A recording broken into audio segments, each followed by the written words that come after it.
अल्लाह रब्बुल इज़्ज़त ने हुक्म के साथ ये बात इरशाद फरमाई, लेकिन कमाल यह है कि इस पहले हुक्म में जो अल्फाज आए हैं, जिस तरह की बात आई है, वो बात आज तक की तालीमी दुनिया की सबसे अहम तरीन बात है। आज बहुत ज़्यादा पढ़ाई लिखाई की बातें होती हैं, पढ़ाई लिखाई का काम तो हमें करना है, वो हम कर नहीं रहे हैं। और चूंकि पढ़ाई लिखाई के अलावा कोई इलाज नहीं है, तो इन स्टेजों से पढ़ाई लिखाई की बातें बहुत ज़्यादा हो रही हैं। लेकिन यह भी सच्चाई है कि सिर्फ बातें ही हो रही हैं, सच्चाई। ये भी एक प्रॉब्लम है। पहले बातें भी नहीं होती थीं, अब बातें होने लगी हैं। अल्लाह करे कि वो बातें हम तक, हमारे दिलों तक पहुंच जाएं, उतर जाएं और कुछ ज़मीन पर होने लगे तो नताइज बरामद होते हैं। ये कहने से कि मिठाई मुझे बड़ी अच्छी लगती है, मिठाई की कमी तो पूरी नहीं हो सकती। पढ़ाई लिखाई की अहमियत पर बात कर लेने से पढ़ाई लिखाई का मसला हल नहीं हो सकता जब तक कि हम ग्राउंड लेवल पर यह काम ना करें। लेकिन हमारा प्रॉब्लम यह है कि हम ग्राउंड लेवल के हैं नहीं, हम हवा हवाई लोग हैं। एक बार सुभान अल्लाह में जन्नत मिल जाती है तो फिर जन्नत के लिए अमल कौन करे, ये हमारा मिजाज है। बेशक अल्लाह रब्बुल इज़्ज़त हमें शऊर अता फरमाए। आमीन आमीन। अल्लाह ने पहली वही में सिर्फ पढ़ने की बात नहीं कही, बल्कि उसके साथ एक खास किस्म की बात और जोड़ के पेश फरमाई और इरशाद फरमाया, इक़रा बिस्मि रब्बिक, अपने रब के नाम से पढ़ें। अच्छा, क्या फ़र्क है पढ़ाई में और रब के नाम के साथ पढ़ाई में? तो अजीज़ दोस्तों, फ़र्क यह है कि जब पढ़ाई सिर्फ पढ़ाई होती है तो हो सकता है दुनिया के लिए तबाही और बर्बादी के मंसूबे बनाए।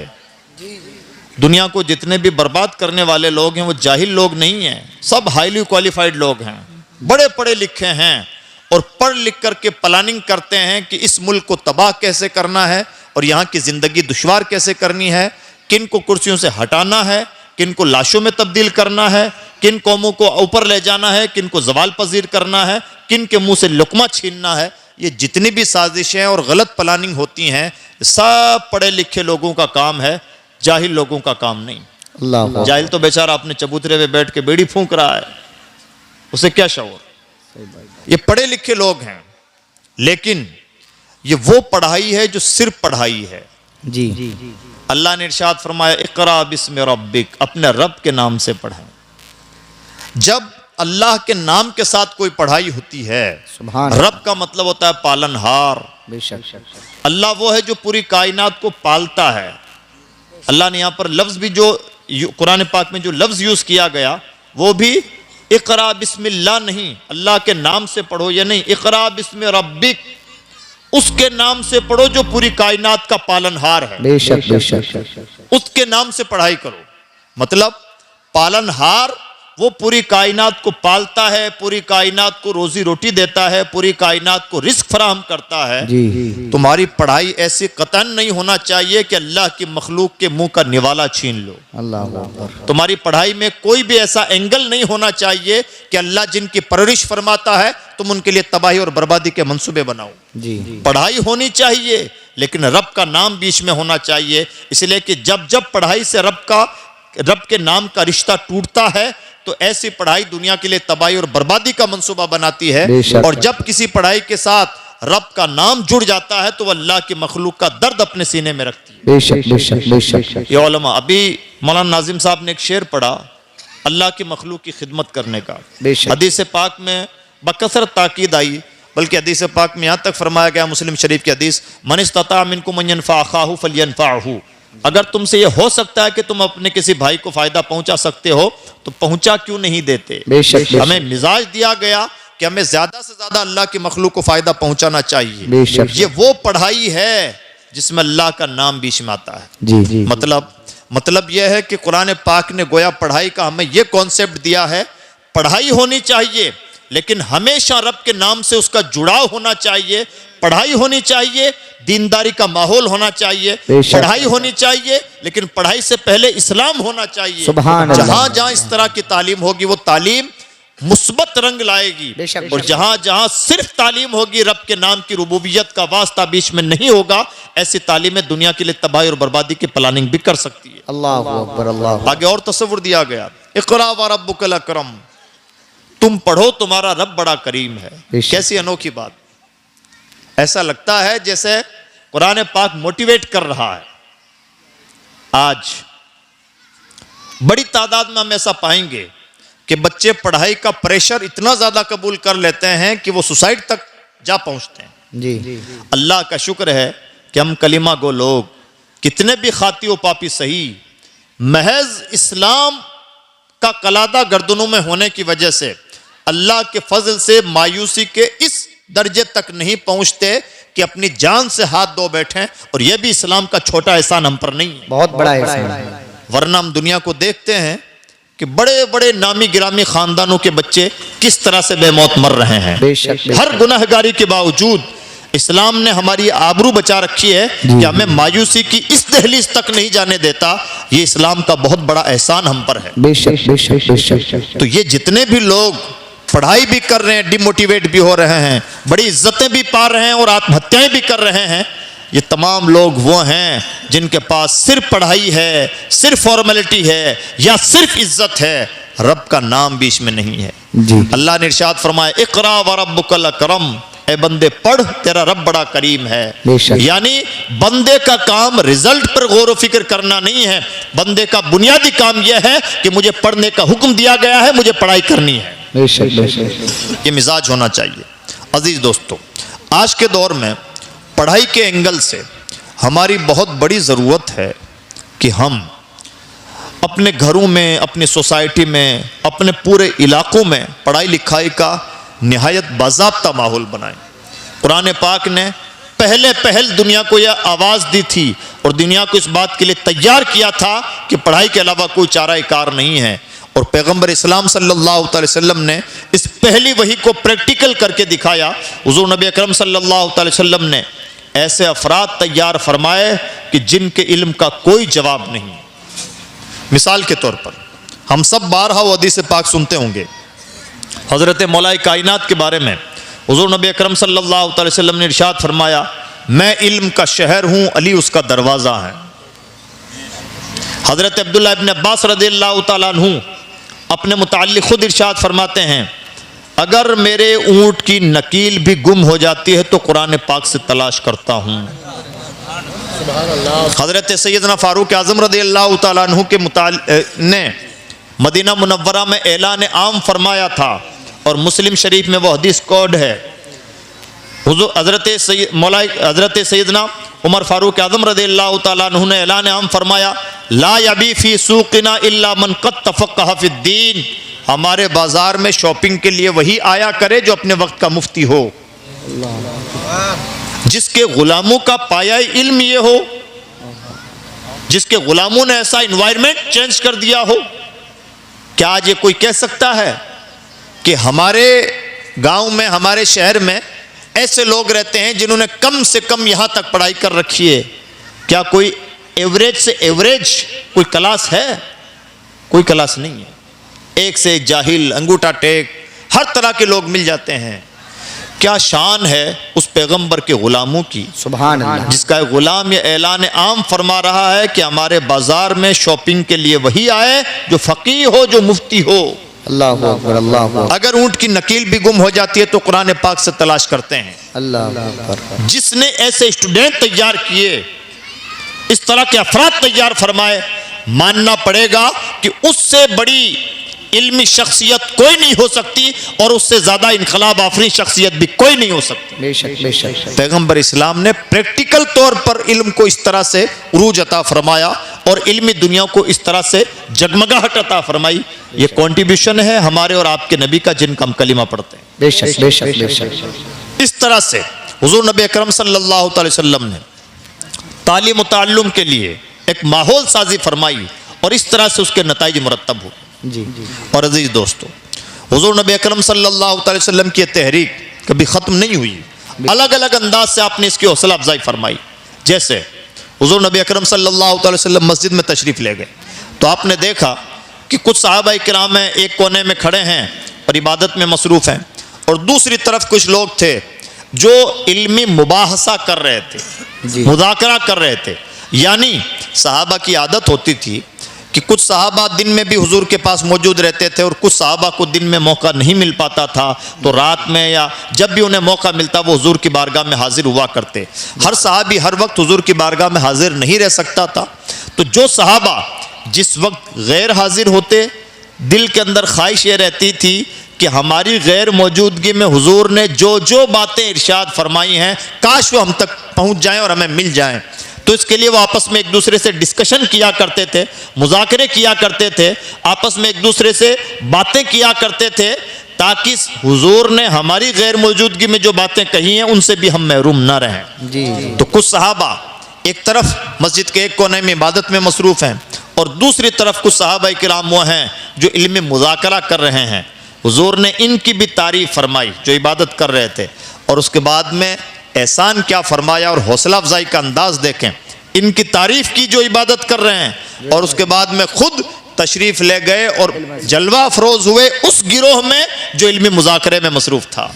यानी अहले इबादत के लिए हुजूर की दुआएं हैं और अहले इल्म के साथ हुजूर की माहियत है। बेशक बेशक बेशक बेशक बेशक। इस तरह से हुजूर नबी अकरम सल्लल्लाहु अलैहि वसल्लम ने इल्मी चीज़ों को प्रमोट किया है, मुसलसल प्रमोट किया है। बल्कि ऐसी भी नौबतें आई हैं कि वो लोग जो मुजरिम थे और जो सामने से लड़ाई करने के लिए आए थे, जब वो कैदी बना दिए गए और हुज़ूर नबी अकरम सल्लल्लाहु अलैहि वसल्लम ने उनका फिदिया ये करार दिया कि तुम्हें जो चीज़ें मालूम हैं हमारे लोगों को सिखाओ, ताकि हमारे लोगों को जो चीज़ें नहीं मालूम हैं उन्हें उनका इल्म हासिल हो सके।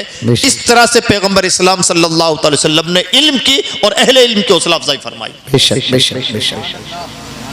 और सहाबा किराम ने इस बात को अलग ही रंग दिया, ऐसा रंग कि दुनिया में उसकी मिसाल नजर नहीं आती। एक दूसरे से ऐसा नहीं कि सिर्फ हुजूर के ज़माने तक ही मुज़ाकरे चलते थे, हुजूर के इंतकाल के बाद सहाबा किराम का अहम तरीन टॉपिक हुआ करता था। किसी भी मौके पर हुजूर की कोई बात याद आ जाए तो उसे दोहरा देना, उसे याद रखना, उसकी तकरार करना। हुजूर की आदतें, हुजूर की अदाएं, हुजूर के नमाज का तरीका, हुजूर की ज़िंदगी के दूसरे अहवाल मुसलसल मौजूए बहस रहा करते थे।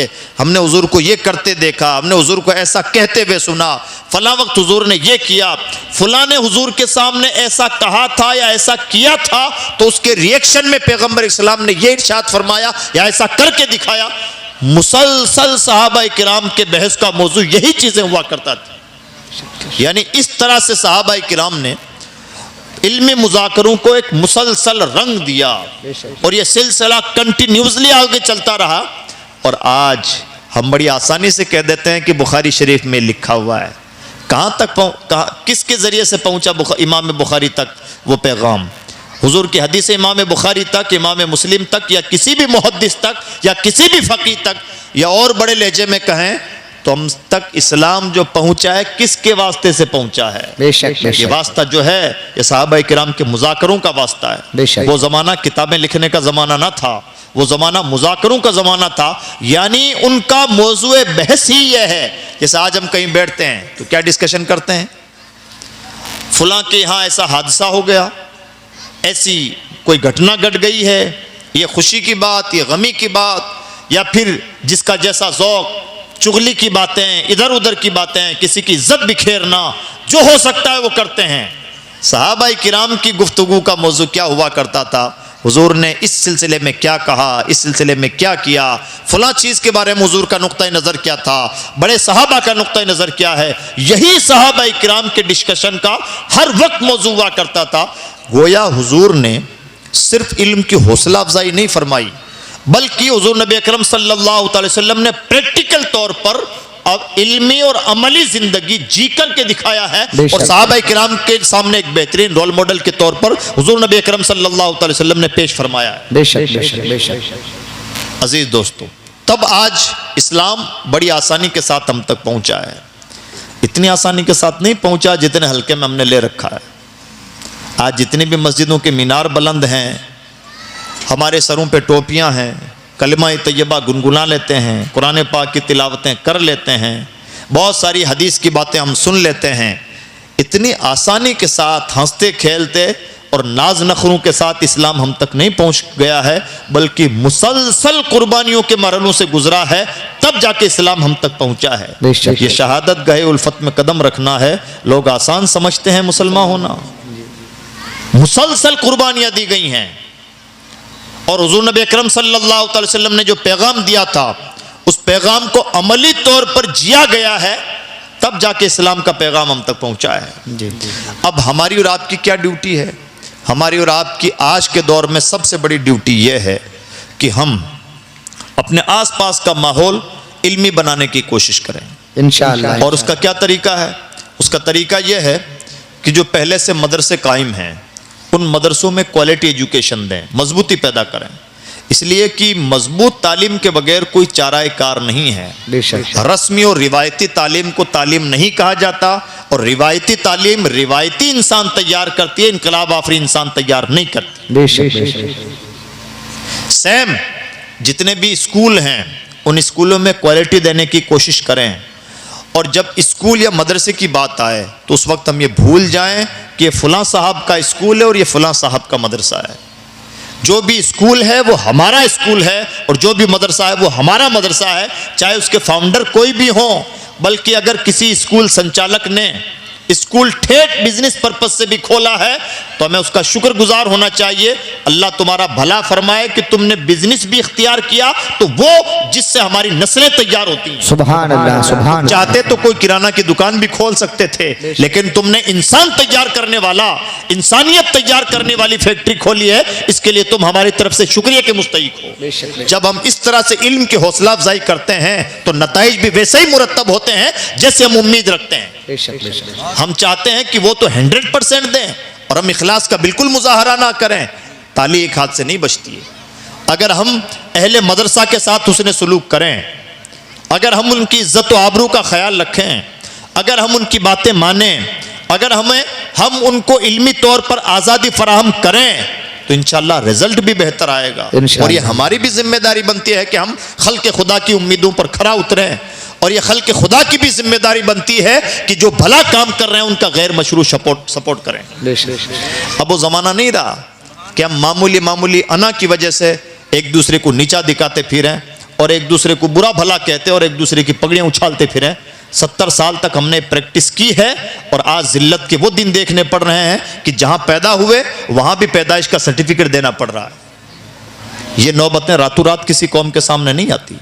जब कोई कौम मुसलसल अपने रब की नाफरमानी करती है तब उसके दिन पलटते हैं, वरना 1500 साल कबल यहां की जमीन से बिल्कुल अलग और अजनबी जमीन में शुरू होने वाला एक मैसेज, कलमा तौहीद का मैसेज इस जमीन पर पहुंचा, और थोड़े ही वक्त के बाद में वो पैगाम इतना आम हुआ कि उस पैगाम के मानने वाले कई सौ साल तक इस जमीन पर हुकूमत करते रहे। ये अल्लाह का छोटा इनाम है।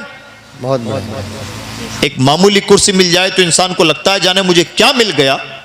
पूरे मुल्क की हुकूमत और कई सौ सालों तक किसी कौम की झोली में अल्लाह डाल दे, लेकिन नतीजतन वो कौम क्या करे? वो कौम ताजमहल बनाए, लाल किले तामीर करे, कुतुब मीनार बनाए, अय्याशियाँ करे। नताइज क्या निकलते हैं? नताइज ये निकलते हैं कि जिन्होंने ये ऐश व आराम किए और ये नामी गिरामी चीज़ें बनाई और अल्लाह की मखलूक के साथ जो करना चाहिए था वो ना किया। अगर दिल्ली की छोटी सी गली का सड़क का नाम भी उनके नाम पर होता है तो रात में कालक पोत दी जाती है और दुनिया कह देती है कि हमें यह नाम गवारा नहीं। ये नौबतें रातों रात नहीं आती हैं। और आज भी हम क्या कर रहे हैं? बड़े लोगों की अय्याशियों का लेवल अलग था तो अलग अंदाज से अय्याशियां की। अरब की अय्याशी का लेवल यह है कि सोने के बाथरूम बना सकते हैं तो बना रहे हैं, और हमारी हैसियत यह है कि महंगे होटलों में खाना खा सकते हैं तो खा रहे हैं। अय्याश वो भी थे, अय्याश ये भी हैं, और अय्याश हम भी हैं। अय्याशी नहीं गई है मिजाज से, ना हमारे नाज नखरे कम हुए हैं। कौन सा मौका है जब हमारी शादियां सादा अंदाज से हो जाती हों? कहने के लिए बहुत कुछ कह देते हैं, करते नहीं। नतीजा क्या है? आज भी तो जहां के तहां खड़े हैं। खून पानी से ज्यादा सस्ता यूं ही नहीं होता है। जब कोई कौम मुसलसल अपने रब की नाफरमानी करती है तब अल्लाह रब्बुल इज्जत ऐसे असबाब पैदा होते हैं कि वो कौम लोगों की ठोकरों में फुटबॉल बन के रहती है। लेकिन बड़ा करीम है, रातों रात ना किसी को गिराता है ना रातों रात उठाता है, आहिस्ता आहिस्ता बार बार मोहलत देता है। और जब मोहलतों का मिसयूज होता है तो उसकी बेजबान लाठी जब इंतकाम लेती है तब उस कौम को जलील और रुसवा होने से कोई नहीं बचा सकता। बेशक बेशक। इसलिए अजीज दोस्तों, एजुकेशन पे बहुत सीरियसली फोकस करने की जरूरत है। इंशाअल्लाह इंशाअल्लाह। कम खा लें, सस्ते मकान बना लें, शादियां निहायत सस्ती और सादा अंदाज में करें। यही शरीयत का हुक्म भी है, इसी में बरकत भी है, इसी में भलाई भी है, यही अक्लमंदी भी है और यही ज़माने का तकाजा भी है। बेशक बेशक। और अगर हम ना अक्ल की माने, ना शरीयत की माने, ना हालात की सुने, फिर शिकवा करने का कोई हक नहीं है कि हमारे हालात अच्छे नहीं। एक इंसान को रोका गया कि भाई ये रास्ता ठीक नहीं, आगे बड़े खड्डे हैं, आप मोटरसाइकिल ज़रा आहिस्ता चलाएं। अगर आपने मोटरसाइकिल की रफ्तार स्लो ना की तो हो सकता है कि आपकी मोटरसाइकिल उछल जाए, आपका एक्सीडेंट हो जाए, कोई फ्रैक्चर हो जाए। लेकिन जनाब नौजवान खून को कुछ नहीं समझ में आता, बड़ी तेज़ी के साथ दौड़ के गया, वहाँ एक टक्कर लगी और गिर के हाथ टूट गया। आप और हम क्या कहेंगे? इसके साथ यही होना चाहिए था। इसे बार बार समझाया गया लेकिन एक उसने ना सुनी। इसके साथ यही होना चाहिए था जो हुआ। हम भी तो उसी कैटेगरी के हैं। कुरान और हदीस ने समझाया, औलिया कामिलीन ने समझाया, उलमा मुसलसल मिंबरों से समझा रहे हैं। हर हफ्ता जिस कौम को समझाया जाता हो, ऐसा तो दुनिया में किसी के पास कोई प्लेटफार्म ही नहीं है। बावजू सर पे टोपी रख करके हर जुमा को खिताब सुन रहे हैं और असरात कुछ नहीं। ना घमंड खत्म होता है, ना हसद का खात्मा होता है, ना जलन कीना कपट बुग़्ज़, ना जादूगरी, कुछ तो खत्म नहीं होता। और हमें लगता है कि मौलाना साहब तकरीर करें और तमाम बुराइयां धुल के चली जाएं। इस कदर नॉन प्रैक्टिकल। हमें खुद कुछ नहीं करना है, सिर्फ हवाओं में मशवरे फेंक देना है, और कोई करे तो उसका सपोर्ट नहीं करना है। ऐसे हालात नहीं बदलते। इन्नल्लाह ला युग़य्यिरु मा बिक़ौमिन हत्ता युग़य्यिरु मा बिअनफुसिहिम। अल्लाह किसी भी कौम के हालात उस वक्त तक नहीं बदलता जब तक कि कोई कौम अपने हालात बदलने की पहल ना करे। बेशक। इसलिए अजीज दोस्तों, अपने बच्चों की तालीम पर फोकस कीजिए, अपने इलाकों की तालीम पर फोकस कीजिए। अच्छे स्कूल, अच्छे मदरसे, क्वालिटी एजुकेशन, और उसके बाद अपने घरों में तालीम का माहौल बनाइए। मुझे माफ़ कीजिएगा, आपके चेहरे बता रहे हैं कि आप कितने पढ़े लिखे हैं। आपके यहाँ बैठने का अंदाज, आपकी चहल पहल, उठक बैठक, हर बात ज़बान से नहीं कही जाती। बहुत सारे राज चेहरे गुल देते हैं। बेशक बेशक। हमारा लबो लहजा, हमारा तर्ज रिहाइश, लाइफ स्टाइल बता देता है कि हम कितने पानी में हैं। माजरत के साथ हमारे घरों की तहजीब ठीक नहीं। बच्चों का सोना उठना कब होता है, कब बच्चा जाता है घर से, कब वापस आता है। जो बच्चे पढ़ना लिखना चाहते हैं उनके लिए कोई सिस्टम नहीं है कि जिससे वो पढ़ाई कर सकें। शोर और शगफ हो रहा है, घर में टेलीविज़न की आवाज़ तेज़ है, चीख पुकार है, छोटे मोटे काम अहमियत रखते हैं, बच्चे की तालीम कोई अहमियत नहीं रखती। जो कौमें अपनी नस्लों को इतने हल्के में लेती हैं वहाँ हल्की ही नस्लें पैदा होती हैं, और जो कौमें अपने बच्चों की तालीम को लेकर के सीरियस होती हैं वहाँ पर एपीजे अब्दुल कलाम तैयार होते हैं। आज भी इस कौम में हुनरमंदी की कोई कमी नहीं है। आज भी इस कौम में अच्छे बच्चों की कमी नहीं है, अच्छे माँ बाप की कमी है। पेरेंटिंग अच्छी हो तो नस्लें खुद ब खुद अच्छी हो जाती हैं। प्रॉब्लम यह है कि माँ बाप को कुछ पढ़ी ही नहीं है। इतना ही नहीं है कि हम खुद पढ़े लिखे नहीं हैं, गोया हमने ठान रखा है कि जब तक हम जिंदा हैं ना तो हमने अपने बेटे को पढ़ने लिखने दिया और ना ही हम अपने पोतों को पढ़ाई लिखाई के माहौल में जाने देंगे। जब इस तरह से घरों का माहौल उलझन का शिकार हो तो वहां से अच्छे लोग कैसे तैयार हो? बेशक बेशक। इसलिए अपने घरों का माहौल तालीमी बनाएं। और घरों का माहौल तालीमी बनाने का क्या तरीका? बच्चों के लिए आपके घर में पक्का मार्बल का फर्श हो कि ना हो, बच्चों के पढ़ने के लिए टेबल होनी चाहिए। बेशक बेशक बेशक। बहुत अच्छा पैगाम। कोई अच्छे शीशे और बहुत डेकोरेशन हो या ना हो, किताबों की एक छोटी सी लाइब्रेरी तो होनी ही चाहिए। बेशक बेशक बेशक। और बच्चों का एक नेचर है, बच्चे कॉपी करते हैं। अगर वो दादा को, माँ बाप को, दादी नानी को, किसी को भी घर में किताबें पढ़ते हुए देखेंगे, खुद भी किताबें पढ़ेंगे। बेशक। और अगर मान लीजिए बाप तो मोबाइल में तेज आवाज के साथ वीडियो सुन रहा है और बच्चे से कह रहा है तुम अपनी पढ़ाई पे ध्यान दो, निहायत बेवकूफ किस्म का बाप है।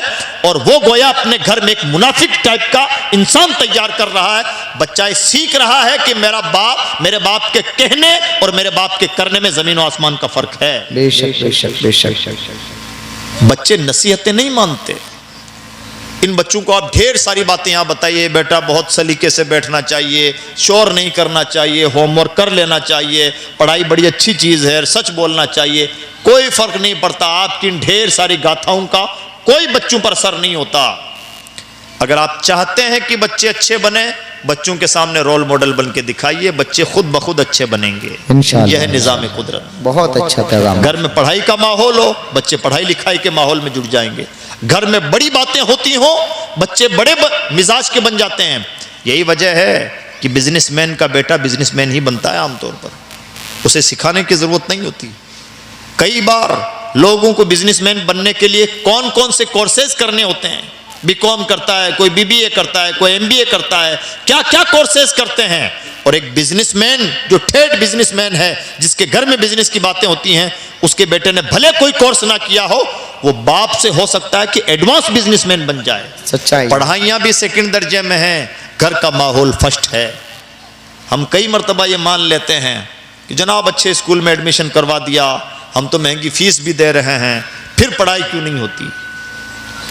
ज़रा जायज़ा लीजिए, बच्चा स्कूल में कितने टाइम रहता है और आपके पास कितने टाइम। जी। अगर 24 घंटे में का टाइम हमारे पास होता है, बच्चा स्कूल में 5 से 6 घंटा रहता है, उससे 3 गुना ज़्यादा वक्त आपके पास बिताता है। अगर हम मान लेते हैं कि स्कूल अपना 100% भी दे रहा है, तब भी तो स्कूल की जिम्मेदारी सिर्फ 25% की है। 75% की जिम्मेदारी तो हमारे घर के माहौल की है। बेशक बेशक। जो बच्चा 6 घंटा स्कूल में दे रहा है, उसे स्कूल के मुताबिक लिखना पढ़ना आ रहा है, और जो बच्चा 75% टाइम यानी बाकी के 18 घंटे घर में गुजार रहा है, सवाल तो माँ बाप से होना चाहिए कि 18 घंटे में आपने बच्चे को क्या सिखाया। अल्लाहु अकबर, अल्लाहु अकबर, अल्लाहु अकबर। हम समझते हैं कि हमेशा जो मिजाज हो गया है दूसरों के सर बलाएं टालने का, मौलाना साहिबान को इस्लाह करनी चाहिए। अच्छा, स्कूल में टीचर्स को पढ़ाना चाहिए, फला साहब को ऐसा करना चाहिए, और आपको क्या करना चाहिए? आप सिर्फ हवाओं में मशवरे फेंकेंगे और जमीन का बोझ बन के रहेंगे। ये मिजाज हमें टालना होगा। घरों में 100% तालीमी माहौल बनाना होगा अपने, तब जाके हम हमारी आने वाली नस्लें इज्जत की ज़िंदगी गुजार पाएंगी। और अगर हमने ये सब नहीं किया तो ऐसा है, हमारा कोई कान नहीं पकड़ेगा कि आपने ऐसा क्यों नहीं किया। ज़माने की एक रफ्तार है, जो ज़माने की रफ्तार के साथ चलता है इज्जत पाता है, जो ज़माने की रफ्तार से हट जाता है ज़माना उससे आंखें मूंद लेता है, और यही सबसे बड़ा अजाब है। बेशक बेशक। नोकिया मोबाइल से गलती हुई कि जावा से जब सॉफ्टवेयर एंड्रॉयड पे शिफ्ट हुआ,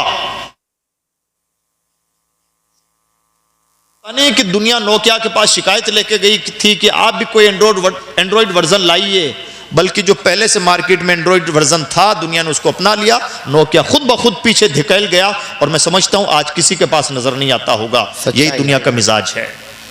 जो कौमें दुनिया की रफ्तार के साथ, दुनिया के कंधे से कंधा मिला के चलने का हुनर नहीं रखती, कुछ नहीं होता उनके साथ, दुनिया उनसे आंखें मौंद लेती है।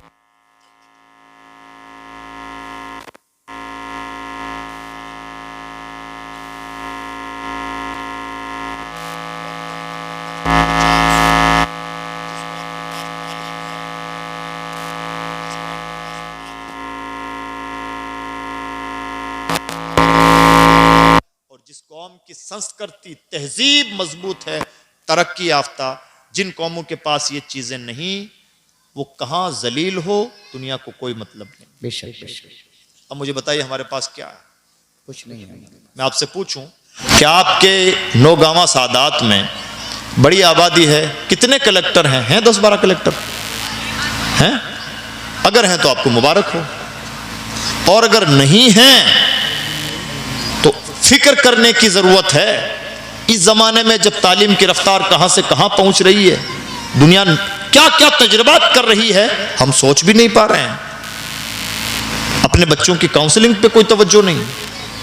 इसलिए अजीज दोस्तों, बहुत सीरियसली गुजारिश है, कुरान पाक का पहला मैसेज, हुजूर नबी अकरम सल्लल्लाहु अलैहि वसल्लम की पूरी जिंदगी का मैसेज, सहाबाए किराम की पूरी जिंदगी का मैसेज और इस्लाम की 1400 साल तारीख का इनकलाबी और अहम तरीन मैसेज, पढ़ाई में कोई समझौता नहीं। बेशक बेशक। जिस कौम ने यहां समझौता किया उस कौम को कोई इज्जत हासिल नहीं हो सकती। इसलिए तालीम में कोई समझौता ना करें, अपने घरों में तालीम का माहौल बनाने की कोशिश करें। करेंगे इंशाअल्लाह। तालीम का माहौल बनाने की कोशिश करें। हमारा कोई भी फंक्शन, शादी ब्याह कुछ भी हो, बच्चे के स्कूल या मदरसे की टाइमिंग के अकॉर्डिंग होनी चाहिए। हम शादी संडे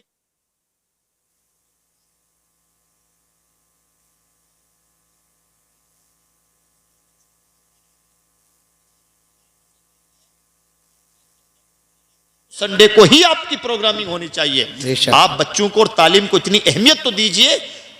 हो सकता है कि जिन बच्चों की महंगी महंगी शादियां करके भी आपको इज्जत नहीं मिलती, आपके बच्चे की तालीम आपको वो इज्जत दिला दे जिसका आपने कभी तसव्वुर ना किया। सुभान अल्लाह, सुभान अल्लाह, सुभान अल्लाह। इससे बहुत अच्छा कि आप अपने बच्चे की शादी पर 50 लाख खर्च करें, बहुत अच्छा होगा कि आप अपने बच्चे की तालीम पर 15 लाख ही खर्च कर दें। 50 लाख तो उस बच्चे के कदमों में ढेर रहेंगे अगर वो बच्चा कामयाब हो गया।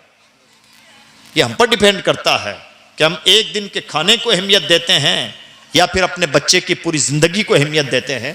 वो कौमें जो तरक्की याफ्ता होती हैं, एडवांस होती हैं, वो हमेशा अपनी कैपिटल मनी जिस चीज को मानती हैं वो उनकी नस्लें होती हैं।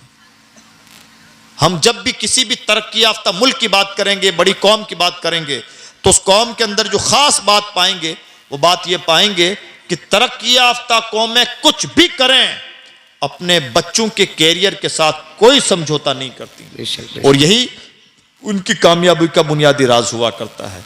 इस सिलसिले में बहुत ज़्यादा सीरियस होने की ज़रूरत है और ये जिम्मेदारी सबसे ज़्यादा नौजवानों के सर आती है। पढ़े लिखे नौजवान सिर्फ बाइक दौड़ाने, फैशन के लिए, मोबाइल चलाने के लिए, गपशप के लिए नहीं हैं। पढ़े लिखे नौजवानों की सबसे बड़ी जिम्मेदारी बनती है कि अपने पूरे इलाकों में तालीमी हलचल मचाएं। और जो बड़े बूढ़े हैं, सरमायादार हैं, जो भी सफ़ेद दाढ़ी वाले हैं, मैं बड़े एहतराम के साथ गुजारिश करूं, आपकी सफ़ेद दाढ़ी को इस्लाम ने बड़ी इज्जत दी है। आपकी भी तो जिम्मेदारी बनती है कि उस इस्लाम के लिए कुछ करें। आज उम्मत जितने जवाल का शिकार है, उस उम्मत को जवाल से और पसपाई से और जिल्लत और रुसवाई से निकालने का एक ही तरीका है कि उम्मत को एजुकेट किया जाए। लिहाजा तमाम सफ़ेद दाढ़ी वालों से गुजारिश है, जो भी अच्छा काम कर रहा है, माल से उसका सपोर्ट कर सकते हैं, माल से कीजिए, अकल से सपोर्ट कर सकते हैं, अकल से कीजिए, अपने तजुर्बात से सपोर्ट कर सकते हैं तो वो कीजिए, और कुछ नहीं कर सकते तो इतना ही कहिए कि जनाब आप बहुत अच्छा काम कर रहे हैं, करते रहिए, हम आपके साथ हैं। इतना तो कर सकते हैं। क्या हम इतना भी नहीं कर सकते? क्या इतना भी सपोर्ट नहीं कर सकते? और अगर इतना भी सपोर्ट नहीं करते तो याद रखिए, इस दुनिया में कोई अमर रहने के लिए नहीं आया है। कब किसकी मौत की खबर मिल जाए कुछ नहीं कहा जा सकता। इससे और अगर हमने इस उम्मत के लिए इस तौर पर कुछ नहीं किया, अल्लाह के बारगाह में हमारी जवाबदेही बड़ी मुश्किल हो जाएगी। इसलिए अजीज दोस्तों, मेरा फाइनल मैसेज, फाइनल बात यही है और हर बार यही रहती है कि हमारी इस वक्त दो चांस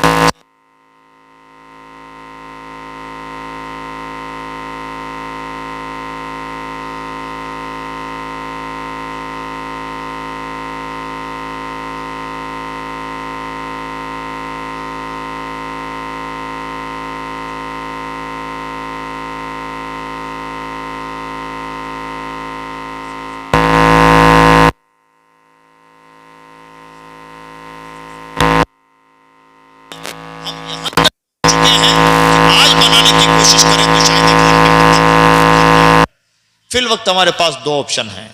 पहला काम यह है कि हम अपने कौम को तालीम देने पर जोर दें और दूसरा काम यह है कि हम अपने कौम को माली तौर पर अपने पांव पर खड़ा करने की कोशिश करें।